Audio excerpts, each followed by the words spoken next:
25 centavos 1958, mga kabarya.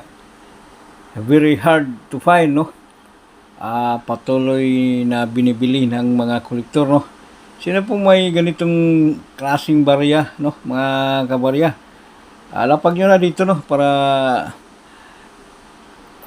pag-usapan natin, kasi may marami akong mga kilalang kolektor na talagang bumibili ng ganito, no, mataas ng bilihan nila nito, mga kabarya, no.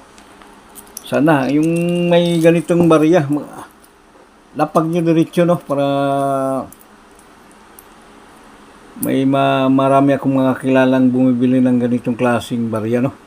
Mataas ang bilihan. Napaka-rare na itong mga kabarya, no. Ito po ang mahirap na mahanap. Yan. Okay, pag-usapan natin kung talagang saan natin pwedeng ibenta nito. Marami akong kakilalang mga bumibili nito, no. Talagang mga legit collector, no. Maraming bumibili nito ng mga legit, no.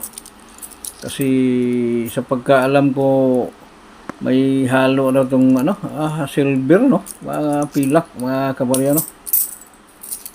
Yan lang po, no. Yung baka yung may hawak ng ganitong klaseng sintabo, napaka jackpot, no. Sana may makapaglapag dito, no, para mas samahan ko nung sino ang talagang bumibili nito, no, mga kabarya, no.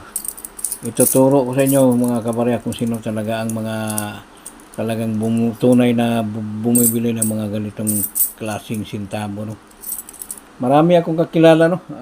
Lapag lang yun ninyo dito, no, mga kabarya, ang mga ganitong, lalo na sa mga good condition, no, medyo mataas ang bilihan nila, mga kabarya, no, mga kakilala kong kolektor dyan, no. Napakaganda, super halos bagong-bago pa, no, napaka-brilliant, no, almost brilliant, uncirculated pa, no, mga kabarya, no. Paunahan na kayo, mag-comment na kayo dito, no, para ituturo ko sa inyo kung sino talaga ang tunay na bumibili nito, no, mga kabarya, no. So yun lang po, no. Just comment na lang dito, no.